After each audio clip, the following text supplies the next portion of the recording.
Baada ya Yesu kurudi mbinguni, wanafunzi wake walibaki na kazi nzuri ya kupeleka injili kwa wote. Wakiwa wamejaa na Roho Mtakatifu, wanaume hawa na wanawake hawa walipeleka injili katika ulimwengu ambao ulikuwa umebakia wakati ule. Kwa hiyo kila kona dunia ilihubiriwa wakati ule.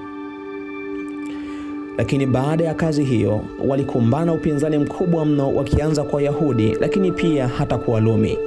Lakini Wakristo wengi walikuwa tayari kuuawa hata kifo ili kwa ajili ya kutetea imani ya kweli. Lakini hata hivyo, damu ya mashahidi ilizidi kuliongeza kanisa la Efeso wakati ule. Lakini baada ya muda mrefu wa mateso, kanisa la Rumi aliibuka mtawala mmoja ambaye aliitwa Konstantini, na wakati huu aliagiza kuwa ameongoka na akawa amebatizwa. Lakini hii ilisababisha kuingia kwa upagani katika kanisa la kwanza, na hivyo Wakristo waliobaki imara waliuawa na kuteseka vibaya mno. Lakini baada ya Wakristo kama Waldensia walibaki imara, na Mungu aliwapeleka jangwani katika maeneo ya Ulaya pamoja na maeneo ya Italia.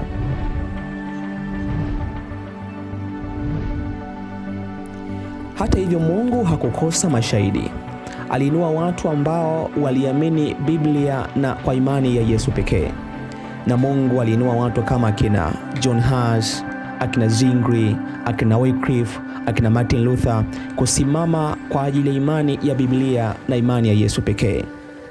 Na kufikia mwaka 1798, upapa ulipata jeraha la mauti, na hapo mateso yakawa yamekoma. Lakini mwaka 1830 Mungu alimuinua William Miller kwa ajili ya kuhubiri, na watu waliandaliwa kwa ajili ya ujio wa Yesu ambao ulitabiriwa kwamba ungelikuja katika miaka 1844. Na hapo ndipo lilikuwa chimbuko la kanisa la Waadventista wa Sabato, na hivyo kanisa hili lilianza kama movement na pia litamaliza kama movement. Na tunakoelekea mwishoni, Mungu anahitaji watu watakaosimama kwa Biblia na Biblia pekee. Imani ya Yesu ikituongoza kwenye kutii sheria za Mungu kweli kweli, na hili ndilo kanisa la Mungu. Mwaka 1844 Kristo kutokea, na wengi walikatishwa tamaa. Na ndipo nuru ya patakatifu ilipofunuliwa na kuoneshwa wazi ya kwamba Kristo alikuwa haji duniani, lakini alikuwa anaingia katika chumba cha pili ambacho ni chumba cha patakatifu kwa ajili ya kazi ya mwisho. Na hivyo waliendelea kushikamana kwa pamoja wakihubiri injili, na walipaswa waendelee mbele kuhubiri ujumbe wa malaika wa kwanza, ujumbe wa malaika wa pili, ujumbe wa malaika wa tatu, lakini pia ujumbe wa malaika wa nne ambao unapatikana kitabu cha Ufunuo sura 18 kwa ajili ya kuandaa watu kwa ajili ya ujio wa Kristo. Toka wakati huo, dalili zote ziko wazi ya kwamba Yesu anakuja mara ya pili. Jiandae kukutana na Bwana wako ajapo hivi karibuni.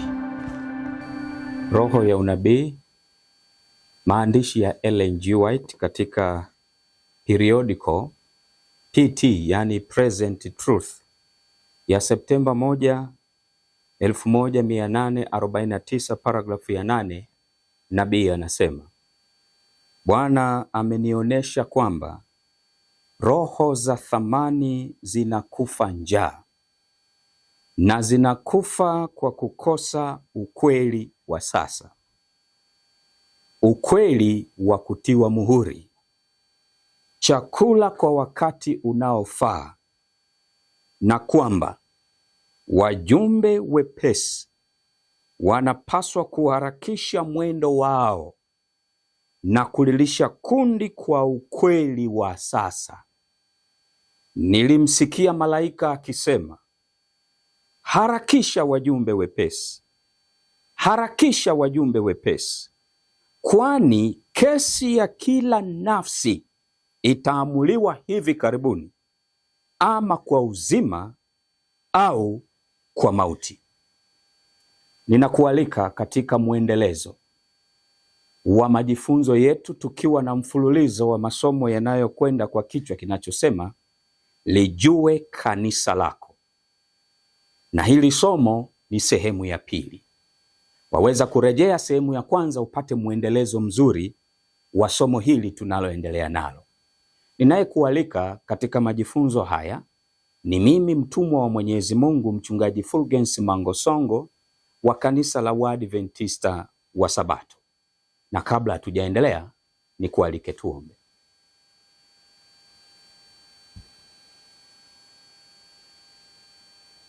Baba yetu mwema uliye mbinguni, mwingi wa rehema, unayetupenda, tunakushukuru kwa fursa hii ya kujifunza. Tunakubali sasa kuwa chini ya ukufunzi na usimamizi wa Roho Mtakatifu, tukisaidiwa na malaika zako watakatifu. Neema yako yatosha, kwa jina la Yesu, amina. Lijue kanisa lako, sehemu ya pili. Kabla hatujaendelea sana na somo hili la leo, lijue kanisa lako sehemu ya pili, ninatamani nikuwekee hii klipu usikie kidogo kile kinachosemwa kuhusiana na kauli mbiu inayotembea sasa, msisitizo wa sasa wa kiutume katika kanisa la Waadventista wa Sabato, ya kwamba ni One Voice 2027, sauti moja 2027, utume kwa wote. Embu sikiliza kinachosema. Miaka 2000 inatimia 2027 mwakani toka Yesu alipobatizwa. Na kanisa la Waadventista wa Sabato linaazimisha ubatizo wa Yesu kwa kuwabatiza watu kumpokea Kristo kama Bwana na Mwokozi wa maisha yao. Na ndiyo maana tumekuja na kauli mbiu ya sauti moja 27, utume kwa wote. Na hivyo basi, kila mmoja, kila idara, kila mtu, mkubwa kwa mdogo, tunasema sauti moja 27, utume kwa wote. Bwana awabariki sana. Utume kwa wote. Huduma binafsi. Utume kwa wote. Wanawake. Utume kwa wote. Watoto. Utume kwa wote.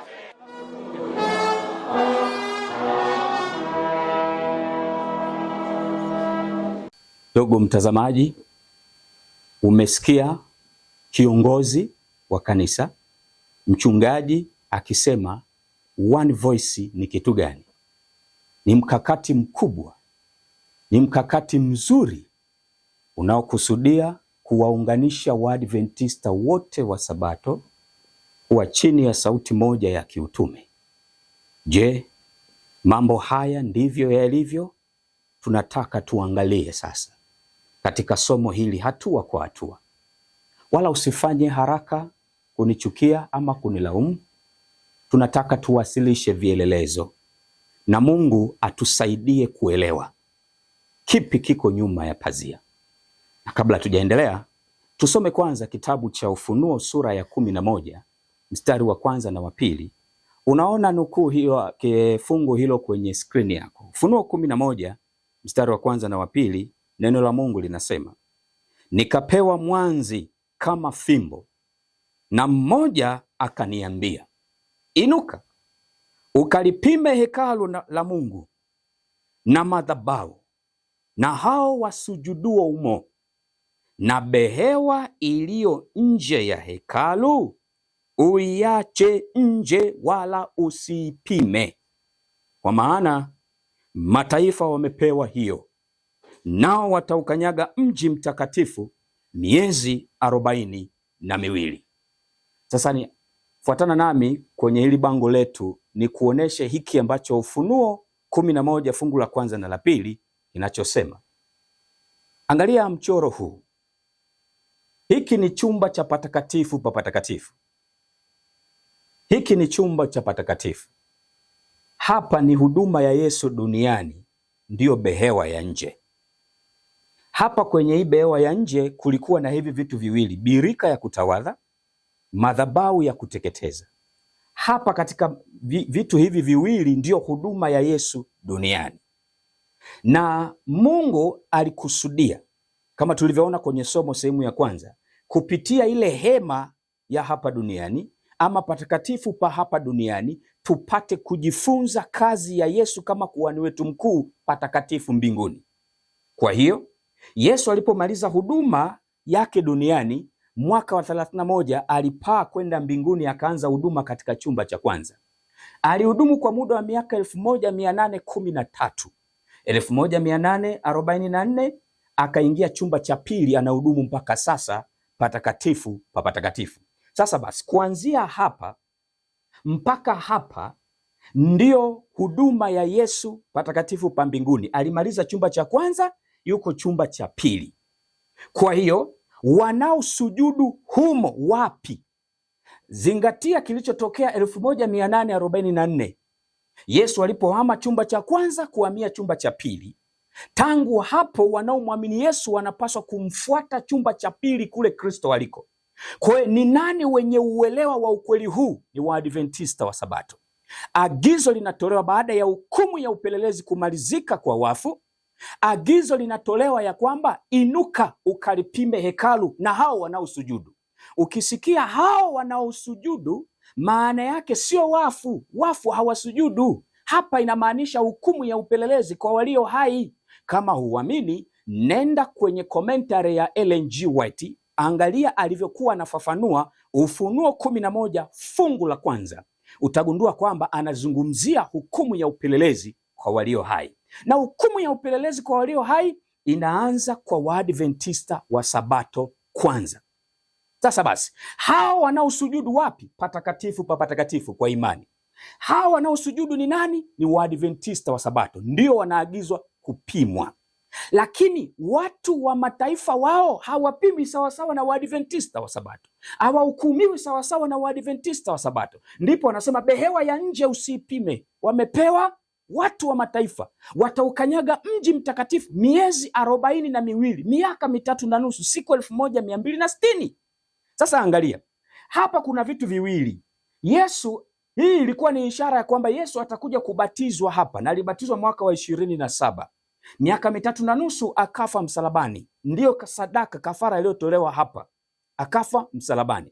Sasa basi, watu wa mataifa wanamwamini Yesu, yani wote wasio Waadventista wa Sabato wanamwamini Yesu kwamba alikufa msalabani kwa ajili yao, na imani hiyo ikawapeleka kubatizwa. Kwa hiyo wamebatizwa, wameishia kuzaliwa mara ya pili. Wanamwamini Yesu kama Bwana na Mwokozi wa maisha yao, wakazaliwa mara ya pili. Wanasema wameokoka, born again, wamezaliwa upya mara ya pili, wameishia kwenye ubatizo.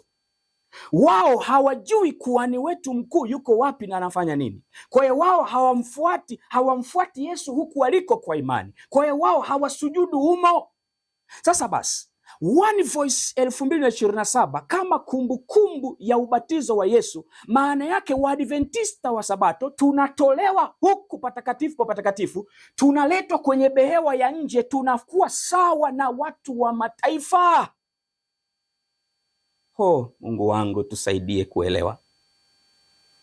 Tunakuwa kama watu wa mataifa, tukiunganishwa katika ecumenism, katika umoja ulio kinyume na Mungu. Mnara wa Babeli unajengwa tukiwa na sauti moja.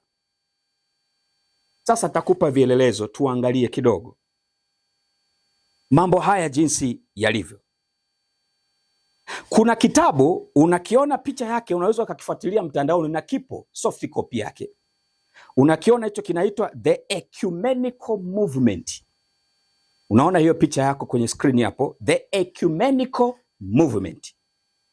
Katika kitabu hiki ukurasa wa 470 kipengele cha 48 kuna maneno haya, nitayasoma kwa Kiingereza alafu tafsiri kwa Kiswahili, na tunakuwekea kwenye screen hapo uyaone kwa Kiingereza. Maneno yanasema hivi: we must call on all Christian churches to speak to the world with one voice in addressing the threat of climate change. Kwa Kiswahili imetafsirika hivi: ni lazima tutoe wito kwa makanisa yote ya Kikristo kuzungumza na ulimwengu kwa sauti moja katika kushughulikia tishio la mabadiliko ya tabia nchi. Kitabu hiki cha Ecumenical Movement kinazungumza one voice kwa makanisa yote katika kushughulika na mabadiliko ya tabia nchi. Na ni nani asiyejua ya kwamba movement ya mabadiliko ya tabia nchi ndiyo inayotupelekea kwenye sheria ya Jumapili, na ni movement ya Majesuiti. Kanisa la Rumi liko nyuma ya hii movement, na ndio hao wanaongoza ecumenism, kutaka umoja wa kidini duniani. Kitabu hiki cha Ecumenical Movement kinataka makanisa yote ya uendee ulimwengu with one voice, kwa sauti moja. Je, ni kweli ni sauti moja ya kutuunganisha Waadventista wa Sabato tuwe na sauti moja ya kiutume? Ama Waadventista wa Sabato tunataka tuunganishwe na ulimwengu wote tuwe chini ya sauti moja? Bado tunaendelea na mada hii, lijue kanisa lako, sehemu ya pili. Kwa nini sasa General Conference inataja 2027, One Voice 2027, sauti moja 2027? Nenda kwenye Google na kuwekea haya maneno kwenye screen yako. Nenda kwenye Google, andika hivi, kwa wewe unayejua lugha ya Kiingereza, andika hivi: why UN COP 2027 is so important. Yaani, kwa nini mkutano wa COP 2027 ni wa muhimu? Sasa ukiandika hayo, inakuletea maelezo yafuatayo. Ninayasoma kwa Kiingereza alafu nitafsiri kwa Kiswahili. The 2027 United Nations Climate Change Conference, or COP 32 au COP 32, scheduled to be held in Addis Ababa, Ethiopia, is considered highly significant due to its position in the critical final years of 2030 climate action roadmap. As a key UN climate summit hosted in Africa, it serves as a vital checkpoint for implementing promises made at various COPs and driving the urgent transition needed to limit global warming. Kwa nini UN COP 2027 ni ya muhimu sana?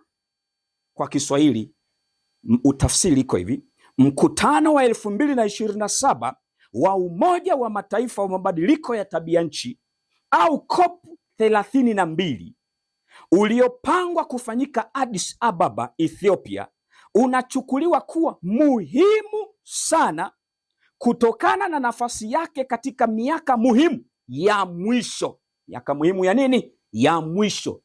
Ulimwengu unajua ni miaka muhimu ya nini? Ya mwisho. Miaka muhimu ya mwisho ya ramani ya barabara ya 2030 ya hali ya hewa. Kama mkutano mkuu wa Umoja wa Mataifa wa hali ya hewa unaoandaliwa barani Afrika unatumika kama kituo muhimu cha ukaguzi kwa utekelezaji wa ahadi zilizotolewa katika COP zilizopita na kuendesha mabadiliko ya haraka yanayohitajika kupunguza ongezeko la joto duniani. Kwa hiyo mkutano wa COP 2027 utakaofanyika Novemba, yani ni mwakani, kule Addis Ababa, Ethiopia, ni wa muhimu sana. Hiyo ni UN inasema ni wa muhimu sana. Kwa nini? Kwa sababu ndio mkutano utakaotakiwa kukagua walikubaliana nini katika mikutano ya COP iliyopita, kwa sababu kuna miaka michache imebaki kufikia 2030, dira ya mabadiliko ya tabia nchi ya 2030. Wanasema iko kwenye final years, katika miaka ya mwisho kufikia hitimisho la mpango huu wa mabadiliko ya tabia nchi 2030. Ndio maana 2027 ni mkutano muhimu sana. Kanisa la Waadventista wa Sabato tunasema One Voice 2027 Septemba, yani mwezi wa 9 mwaka 2027, mwakani, ni sherehe kubwa ya utume. Tunakuja tukibatiza watu wote chini ya msukumo wa One Voice. Je, ni kweli? Kumbuka kitabu cha Ecumenical Movement hiki ambacho tumekuwekea, na tunarudia tena, hiki ambacho tunakuwekea picha yake, kitafute mtandaoni, ukurasa wa 470 unasema we must call all Christian churches to speak to the world with one voice, katika kuaddress the threat of climate change, katika kushughulikia tatizo ama tishio la mabadiliko ya tabia nchi. Kwa hiyo habari ya climate change iko kwenye ecumenical movement. Kwa hiyo mikutano ya UN ya COP inahusisha taasisi za kidini, madhehebu ya kidini, inahusisha NGOs, inahusisha mataifa yote, yanaunganishwa kuwa na sauti moja ya kukabiliana na mabadiliko ya tabia nchi. Na ndio maana kanisa tunasema One Voice 2027. Why 2027? Kwa nini sio 2028? Kwa nini sio 2030? Kwa sababu ni queen ya miaka mitano. Kwa nini 2027? Why? Sasa sikiliza, aliye nyuma ya mabadiliko ya tabia nchi, anayesukuma mikutano hii ya COP ni nani? Anayesukuma ecumenical movement ni nani? Na anataka afikie malengo gani? Nenda tu kwenye Google search engine, andika maneno haya: Laudato Si and Sunday Zero Carbon. Laudato Si ni waraka wa Papa Francis uliotolewa mwaka 2015. Sasa sikia Google inachosema. Nasema maneno haya, nasoma kwa Kiingereza alafu tafsiri Kiswahili. Laudato Si in bracket 2015. Pope Francis encyclical on care for our common home serves as a theological and ethical foundation for Catholic and global action to achieve net zero carbon emissions. It calls for an ecological conversion, demanding structural changes to production and consumption, as well as an urgent transition to renewable energy. Tafsiri ya Kiswahili: Laudato Si katika mabano 2015, waraka wa Papa Francis wa kuokoa sayari dunia, nyumba yetu dunia, hutumika kama msingi wa kiteolojia na kimaadili kwa Ukatoliki na hatua ya kimataifa kufikia uzalishaji sifuri wa carbon.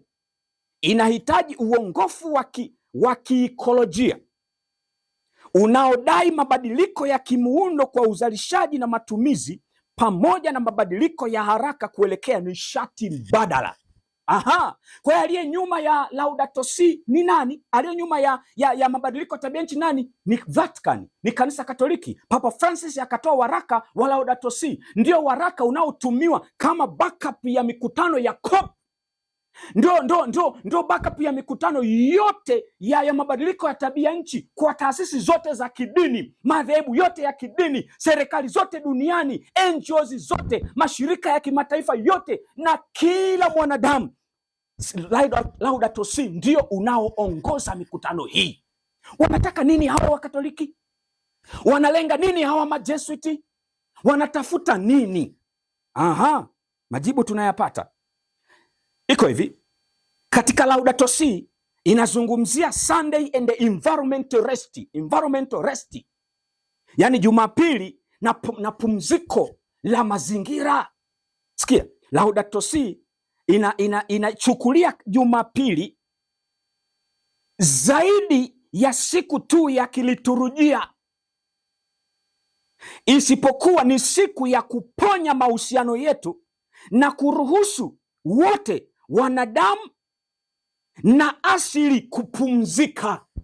Kwa hiyo Laudato Si inawaambia mikutano ya COP ya kwamba suluhisho pekee ni Jumapili. Inaponya mahusiano kati ya wanadamu na wanadamu, mahusiano kati ya wanadamu na mazingira. Kwa wote, mwanadamu na mazingira vinapaswa kupumzika.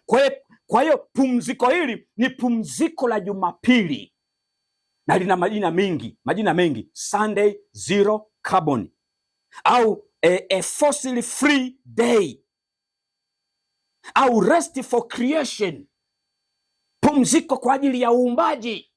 Hiyo ndo Laudato Si inayoongoza. Sasa kwenye kile kitabu cha Ecumenical Movement ambapo anasema we must call on all Christian churches to speak to the world with one voice. Tunahitaji kutoa mwito kwa makanisa yote kuzungumza na ulimwengu kwa sauti moja. Na wao wanazungumza kwamba wanataka kushughulika na tatizo la nini? La mabadiliko ya tabia nchi. Nani aliye champion wa ecumenical movement? Ni kanisa Katoliki. Nani aliye champion wa mabadiliko ya tabia nchi? Kanisa Katoliki. Wanachotaka ni nini? Ipitishwe siku ya Jumapili kisheria kama siku ya kuto kufanya kazi, magari yasimame, viwanda visimame, maduka yafungwe, shughuli zote zisimame siku ya Jumapili. Kwa nini? Ni siku ya kuponya mazingira, ni siku ya kuokoa uchafuzi wa mazingira. Hewa ya ukaa isizalishwe siku ya Jumapili.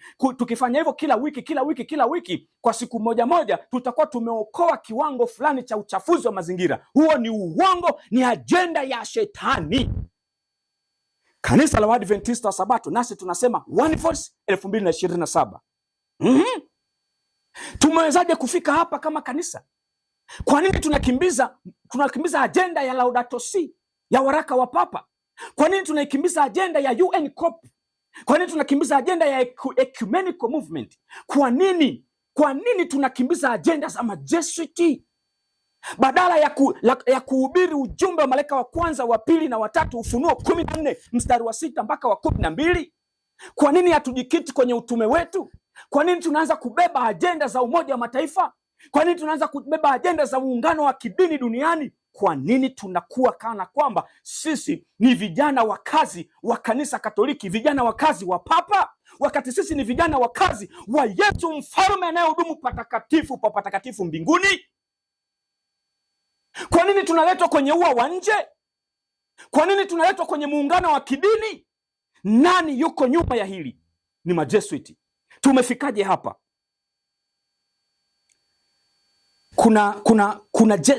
Kuna mwabudu shetani mmoja aliitwa Alice Bell, mwanamama ambaye ndiye champion wa New Age movement, mpango mpya wa ulimwengu.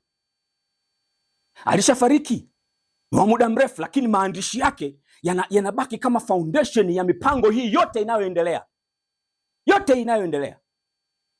Majeshi tulishapanga miaka mingi huko nyuma, zaidi ya 100.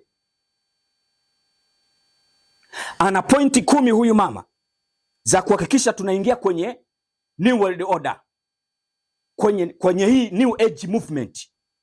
Sasa unaziona kwenye screen yako hapo, ziko kwa lugha ya Kiingereza. Angalia namba 9 na namba 10. Angalia namba 9, nasema hivi: create an interfaith movement. Hii ndio ecumenism. Namba 10, get governments to make all this law to get the church to endorse these changes.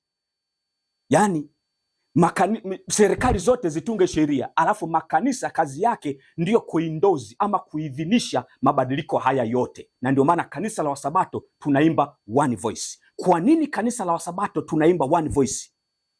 Kwa sababu tumejiunga na Umoja wa Mataifa tangu mwaka 1985. General Conference ya kanisa la Waadventista wa Sabato ilikuwa imesajiliwa rasmi kama NGO kwenye Umoja wa Mataifa. Kwa hiyo lazima yale yote ya kiumoja wa Mataifa na sisi tutashiriki.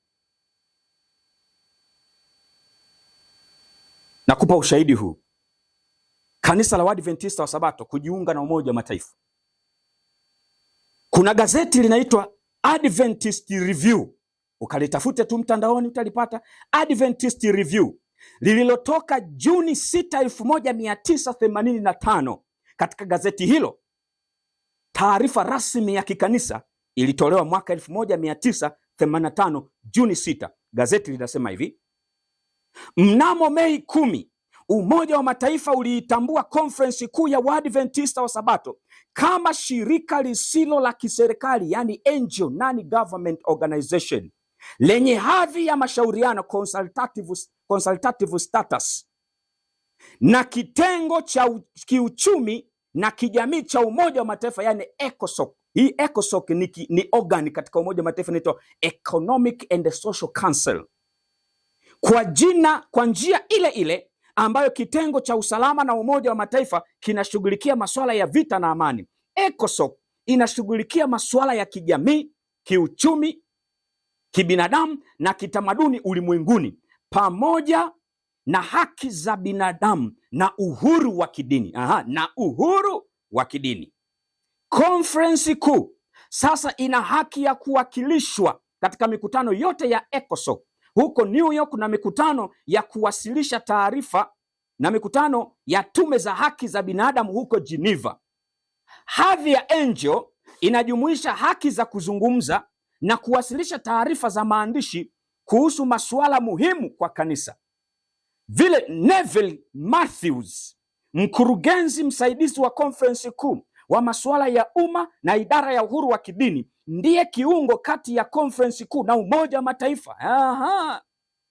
Katika mkutano wa hivi karibuni wa ECOSOC ambao ulichunguza ombi la hadhi ya angel la konferensi kuu, kwa hiyo konferensi kuu ndio iliyoomba. G. Ralph Thompson, katibu wa konferensi kuu, na B.B. Beach, mkurugenzi wa idara ya masuala ya umma na uhuru wa kidini, waliwakilisha kanisa la Waadventista wa Sabato wakizungumza na kujibu maswali. Tunaamini hadhi mpya ya angel itasaidia kanisa la Waadventista wa Sabato kuanzisha uwepo katika jukwaa lingine na hivyo kuimarisha ufikiaji wake mzuri wa Kikristo. Kanisa lilijiunga na Umoja wa Mataifa, na katika kitengo cha ECOSOC ambako ndio organi ambayo tulijiunga katika Umoja wa Mataifa, ziko organi 6 kama unavyoona kwenye screen yako. Hiyo yenye maandishi mekundu ndio ECOSOC. Kuna General Assembly, organ namba 1. Organ namba 2 ni Security Council. Organ namba 3 ni Economic and Social Council, ECOSOC. Organ namba 4 ni Trusteeship Council. Organ namba 5 ni International Court of Justice. Organ namba 6 ni UN Secretariat. Sasa sisi kanisa tumejiunga kwenye hii Economic and Social Council. Kwenye hii Economic and Social Council, NGO zote ziko hapo, taasisi zote za kidini zimesajiliwa hapo, hata shirika linaitwa Lucy's Trust ambalo lilikuwa ndio shirika la huyu Alicia Bell, huyu muabudu mashetani, huyu devil worshipper huyu, na baadaye lilikuwa linaitwa Lucifer's Trust, likabadilishwa jina likaitwa Lucy's Trust, ambalo lenyewe sasa ndio lenye hizo pointi 10, na namba 9 inasema to create interfaith movement. Ndani yake kuna ecumenism. Alafu namba 10 ndio inayosema kwamba serikali zitapitisha sheria na makanisa yataidhinisha mabadiliko haya. Kwa hiyo Lucy's Trust inafanya kazi kupitia ECOSOC, Economic and Social Council. Kwa lugha nyingine ni kwamba General Conference ya kanisa la Waadventista wa Sabato inafanya kazi pamoja na taasisi ya kishetani Lucy's Trust. Kwa nini tusijiunge na umoja na ecumenism? Kwa nini tusipige chapua mabadiliko ya tabia nchi ambayo nyuma yake kuna movement ya sheria ya Jumapili? Na kwa nini 2027 ndio ina mark miaka iliyosalia kabla ya mwisho wa historia ya ulimwengu huu? Miaka 2000 toka ubatizo wa Yesu, 2027 jubilii 40 za mwisho zinaisha, jumla jubilii 120. Inabaki miaka 3.5. Behewa ya nje wamepewa mataifa wataukanyaga mji mtakatifu miezi 42. Maana yake sheria ya Jumapili itapitishwa hapo. Chukizo la uharibifu linaposimamishwa wataukanyaga mji mtakatifu miezi 42. Ndio maana mwaka 2027 ni wa muhimu sana kwa mkutano wa COP 2027. Na ndio maana kanisa tumejifichia kwenye kigezo cha kukumbuka ubatizo wa Yesu, lakini kumbe ni movement ile ile Majesuit ndani ya kanisa la Waadventista wa Sabato.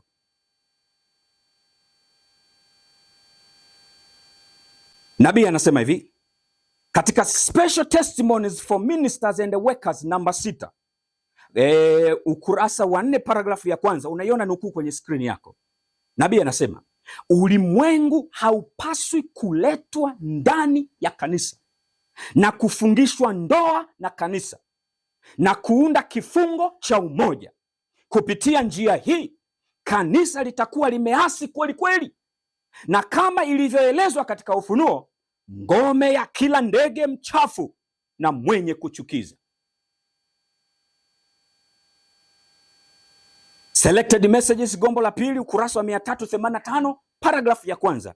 Nabii anasema hivi: haipaswi kuwa na maelewano na wale wanaoabudu sabato ya sanamu. Hatupaswi kutumia wakati wetu katika mabishano na wale wanaojua ukweli na ambao nuru ya ukweli imekuwa ikiangaza, wanapogeuza masikio yao kutoka kwa ukweli ili kugeukia hadithi. Niliambiwa kwamba watu watatumia kila sera ili kufanya tofauti isiwe maarufu kati ya imani ya Waadventista wa Sabato na wale wanaoadhimisha siku ya kwanza ya juma. Katika mzozo huu ulimwengu wote utahusika, na wakati ni mfupi. Huu sio wakati wa kuficha rangi zetu. Shuhuda kwa Kanisa gombo la 4 ukurasa wa 210 paragrafu ya 4. Nabii anasema hivi: moyo mkuu wa kazi uko Battle Creek. Kwa wakati ule makao makuu ya kanisa letu yalikuwa Battle Creek. Kwa hapa inamaanisha General Conference. Moyo mkuu wa kazi uko General Conference. Na kama moyo wa mwanadamu unavyotupa mkondo wake wa damu katika sehemu zote za mwili, ndivyo usimamizi wa mahali hapa, wapi? General Conference, makao makuu ya kanisa letu, huathiri mwili mzima wa waumini.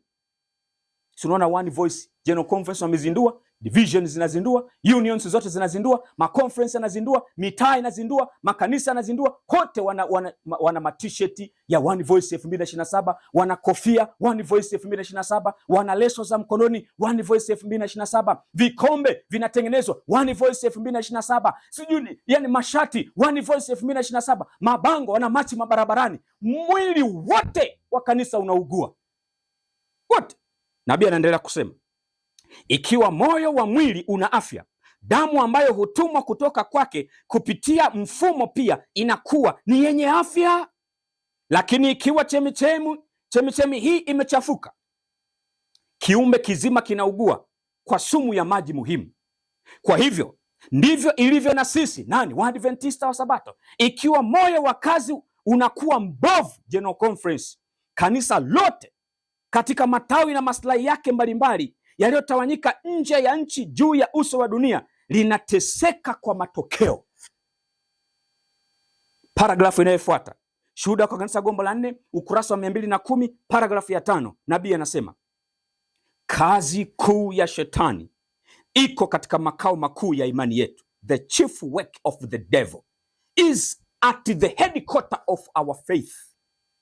Kazi kuu ya shetani iko katika makao makuu ya imani yetu. Hapo ndipo majesuit walipowekeza. Kanisa Katoliki limewekeza makao makuu ya kanisa la Waadventista wa Sabato. Wamejaa majesuit. Unaona mtu amevaa suti na tai, anaitwa mwenyekiti, president wa General Conference, anatuletea One Voice, muunganiko wa kidini duniani. Anatuletea kauli mbiu ya kuunganisha mipango ya kanisa Katoliki, inaletwa kwenye kanisa la Wasabato. Tunatimiza matakwa ya Laudato Si. Tunaondolewa patakatifu pa patakatifu, tunaletwa kwenye ua wa nje, tunakumbushwa ubatizo wa Yesu. Kwa ajili ya nini? Huduma ya Yesu duniani badala ya kuletwa kwenye huduma ya Yesu mbinguni katika chumba cha pili.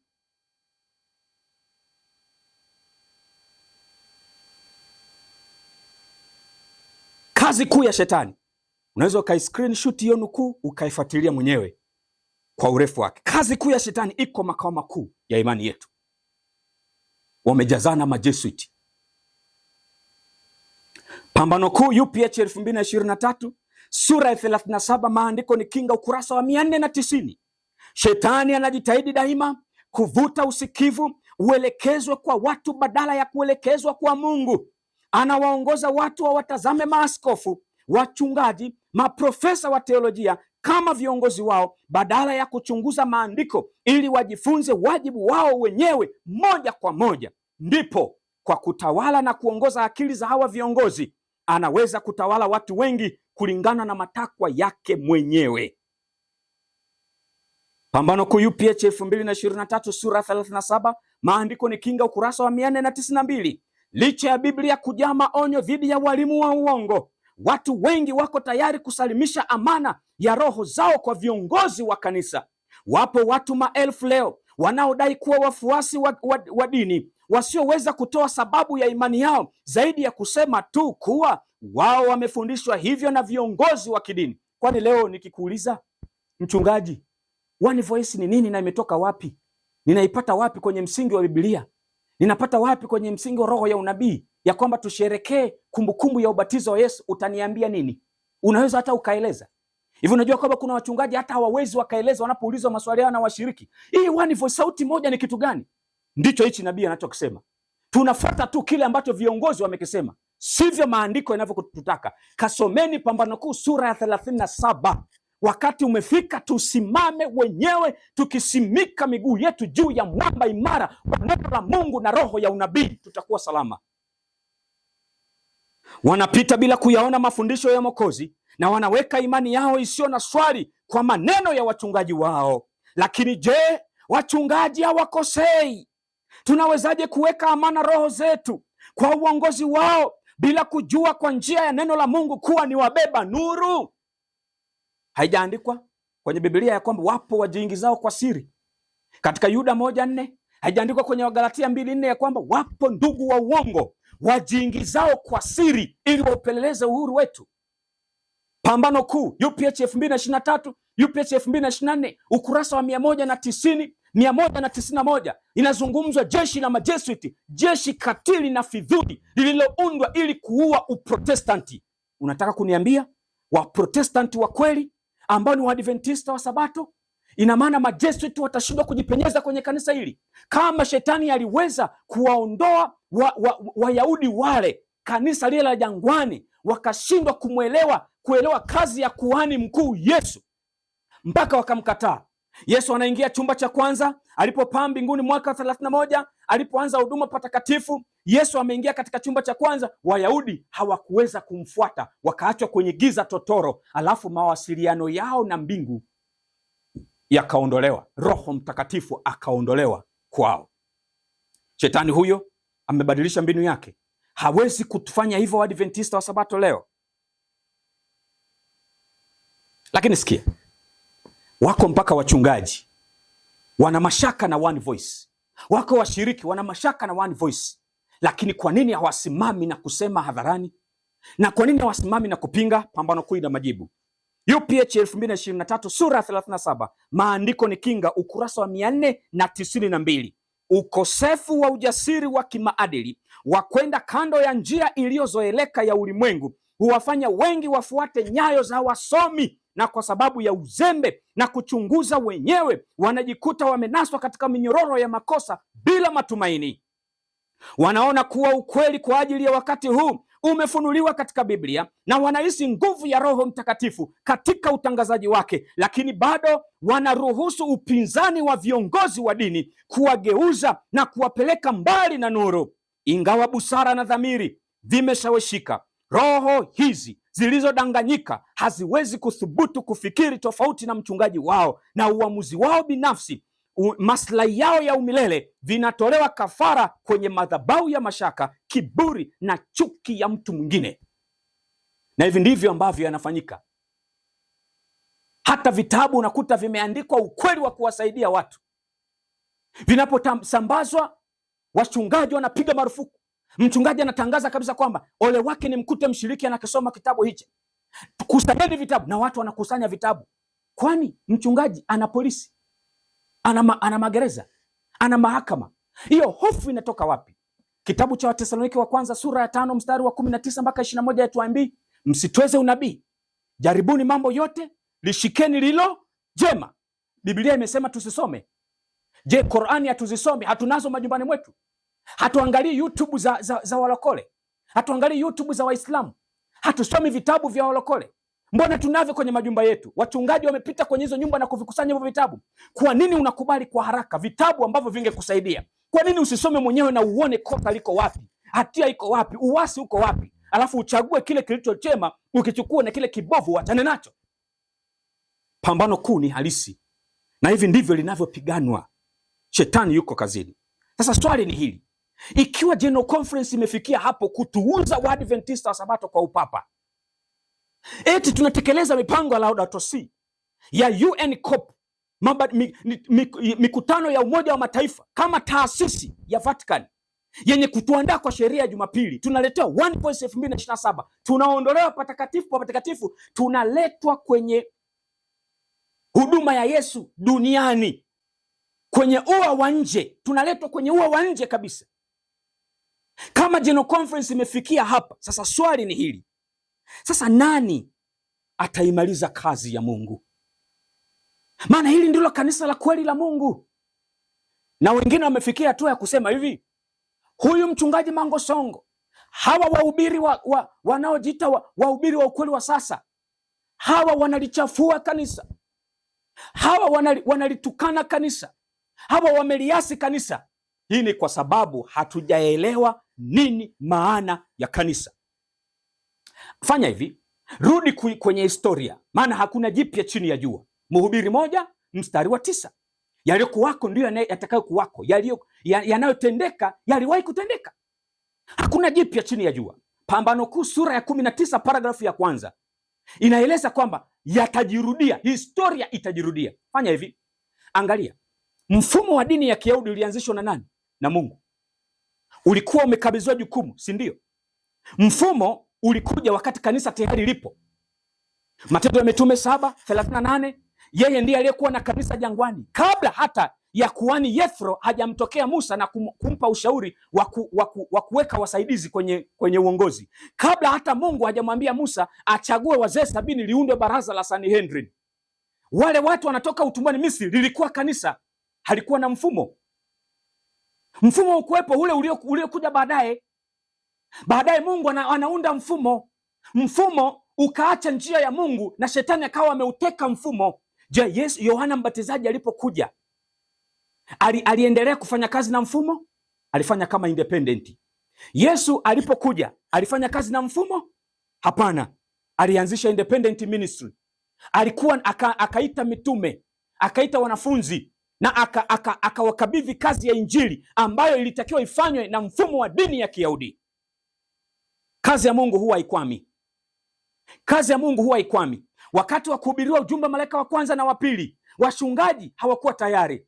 Akachukua mtu wa kawaida ambaye elimu yake ilikuwa ndogo, William Miller, akapewa jukumu. Alishikamana na mfumo wowote? Hapana, ilikuwa ni independent ministry. Kazi ya Mungu ikasonga mbele. Ndivyo huku mwishoni itakavyokuwa. Sasa sikia hii nukuu, uelewe nini maana ya kanisa. Hata mfumo wa kanisa la Waadventista wa Sabato ulisajiliwa rasmi Marekani mwaka 1863. Kabla ya hapo lilikuwa haliitwi kanisa, lilikuwa linaitwa kanisa. Kwa hiyo mfumo ulikuja baadaye.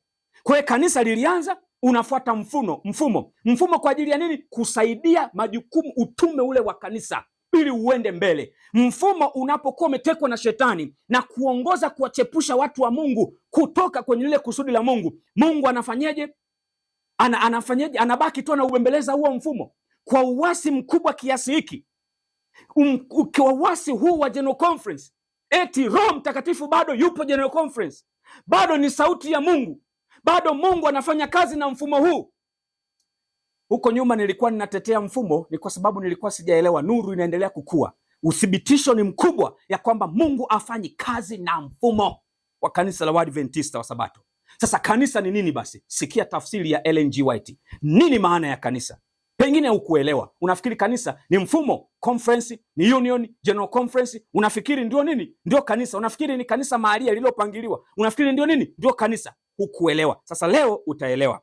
Katika kitabu kinaitwa Upward Look, kwa kifupi UL 315 paragrafu ya 5, nabii anasema hivi: Mungu ana kanisa, si jengo kubwa, great cathedral, wala si usajili au usimikwaji wa kitaifa, national establishment, wala si madhehebu mbalimbali. Ni watu wanaompenda Mungu na kuzishika amri zake. Oh, haleluya!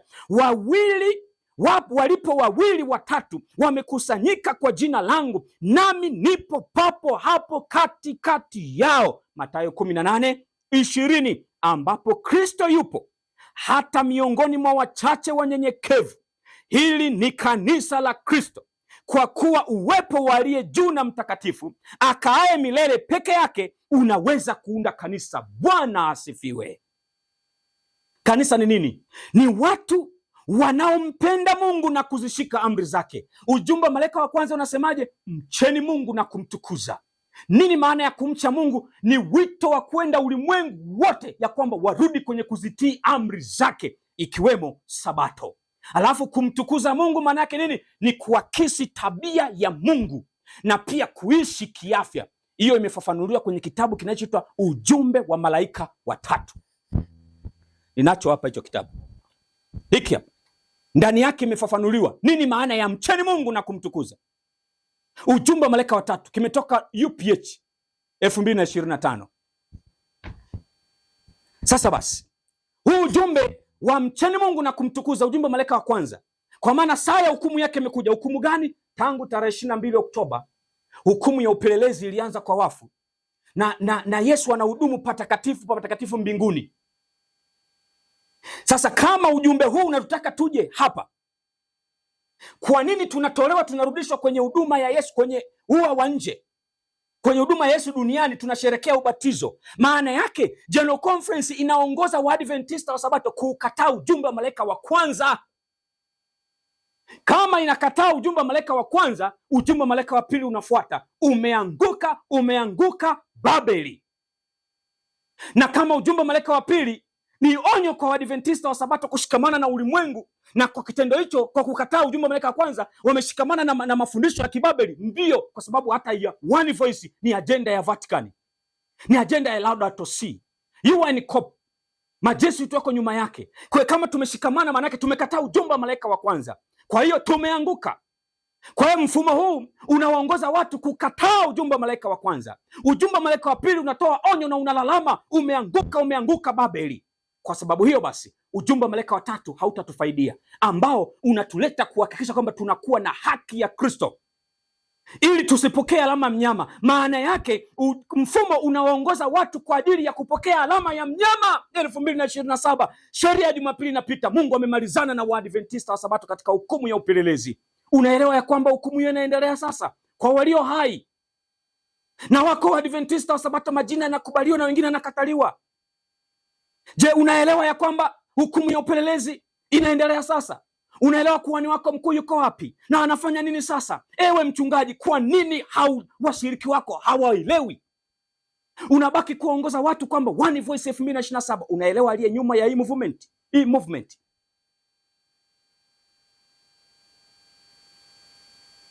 Katika kitabu cha Matukio ya Siku za Mwisho UPH 2015 ukurasa 171 172, roho nabii inasema, atainua wanaume na wanawake kutoka miongoni mwa watu wa kawaida ili kuifanya kazi yake, kama wakati ule wa zamani alipowaita wavuvi kuwa wanafunzi wake. Hivi karibuni kutakuwa na uamsho ambao utawashangaza wengi. Wale wasiotambua umuhimu wa kile ambacho hakina budi kufanywa watapitwa na kuachwa. Kushirikishwa na wajumbe wa mbinguni, watatenda kazi pamoja na wale waitwao watu wa kawaida, wakiwafanya wafae kuupeleka ukweli katika sehemu nyingi. General Conference imeasi. Mungu anainua wanaume na wanawake, anachagua wanaume na wanawake kama alivyochagua wanafunzi wale. Kwa nini alichagua wale wanafunzi Yesu? Kwa sababu mfumo wa dini ya Kiyahudi ulikuwa umemwasi Mungu, umekataa makusudi ya Mungu, umeporwa na shetani. Shetani anarudia hivyo hivyo, historia huwa inajirudia vile vile. Ameuteka mfumo wa kanisa la Waadventista wa Sabato. Majesuiti wameuteka mfumo wa kanisa la Waadventista wa Sabato. Kanisa Katoliki limeuteka mfumo wa kanisa la Waadventista wa Sabato. Kwa hiyo Mungu afanye nini sasa? Anachagua wanaume na wanawake. Na sasa Mungu anatoa wito, tokeni uko mijini. Kanisa la Kristo liko mashambani sasa, linaandaliwa kwa ajili ya muhuri, linaandaliwa kwa ajili ya mvua ya masika. Haliko mijini. Hawa waaminifu wa Mungu, hawa watu wa kawaida wanyenyekevu, hawako mjini. Endelea kusikiliza kelele na porojo za wachungaji na viongozi ya kwamba huu sio wakati wa kutoka mijini. Na huku mwishoni Mungu anataka aimarishe familia. Enyi wazazi, wanaume kwa wanawake, toeni watoto wenu mijini, nendeni mashambani mkapate elimu ya kweli ya Mungu, mkaandaliwa na familia zenu kwa ajili ya kuhitimishwa kwa onyo la mwisho kwa ulimwengu. Mungu hamalizi kazi na mfumo. Kama ilivyokuwa wakati wa mvua ya vuli, walipokea watu wangapi? 120. Walikuwa wapi? Wamekusanyika katika kile chumba cha juu. wanalia na kuomba, na sasa hivi huku mwishoni Mungu anachukua watu wa kawaida walio tayari, wanyenyekevu, wanasikia wito watokeni mjini, wanaenda mashambani na watoto wao na waume zao na wake zao, wanakaa huko, wanamlilia Mungu, wanajifunza neno, wanaomba kwa pamoja. Hao watapokea mvua ya masika. Kwa hiyo the upper room experience kwa sasa hivi ni mashambani. Hiyo ndo upper room experience. Uzoefu wa chumba cha juu ni mashambani, sio mijini. Lijue kanisa lako. Hii ni sehemu ya pili. Masomo mengine yanaendelea kufuata. Tafadhali fuatilia haya yote niliyoyasema, ujiridhishe, je, ndivyo yalivyo? Tena ikiwezekana kwa maombi, ikibidi kwa kufunga na kuomba, muulize Mungu, one voice ni ya kwako ama ni ya shetani? Na Mungu ni mwaminifu, atakujibu. Akikwambia ni ya kwake, songa mbele na one voice. Akikwambia sio ya kwake, achana nayo. Mipango ya Majesuit, mipango ya Majesuit. Ndugu zangu, Mungu anachokitaka sasa ni ushindi kamili wa dhambi. Tunapateje ushindi? Tunapaswa kufunikwa na haki ya Kristo tunapomfuata chumba cha pili patakatifu patakatifu kwa imani, tukiwa mashujaa wa ibada binafsi. Tumfuate Yesu aliko kwa imani, sio kuimba one voice. Tunarudishwa nje kwenye ua wa nje ambapo wamepewa mataifa. Tangu 2027 mpaka 2031 biashara inaisha.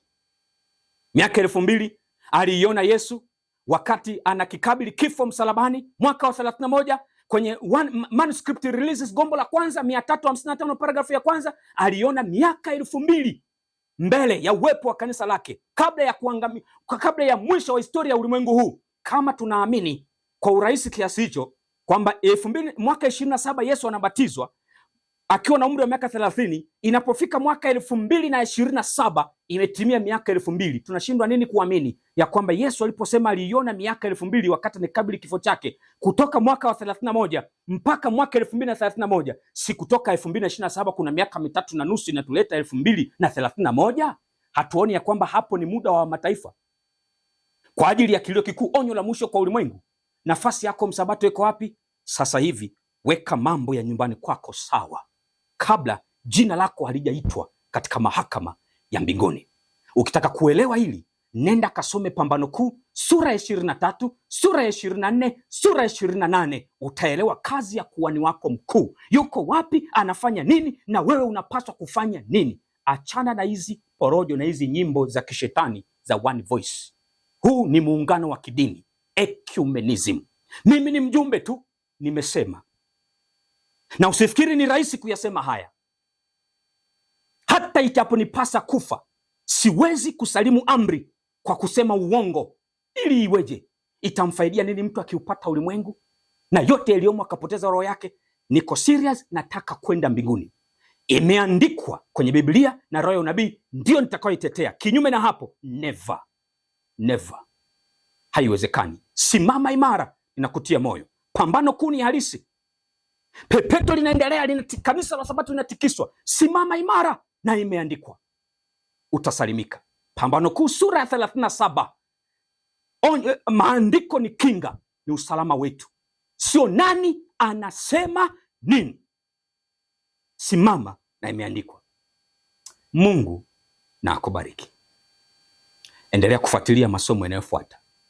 Huu ni mfululizo wa masomo haya, lijue kanisa lako. Hili lilikuwa somo la pili, yataendelea na mengine kwa neema ya Yesu.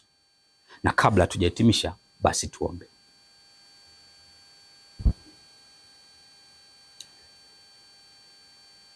Baba mwema, neno lako limesemwa, watoto wako wamesikia. Wasaidie kuelewa na kufanya maamuzi. Neema yako yatosha. Sifa na utukufu zikurudie, kwa jina la Yesu, amina.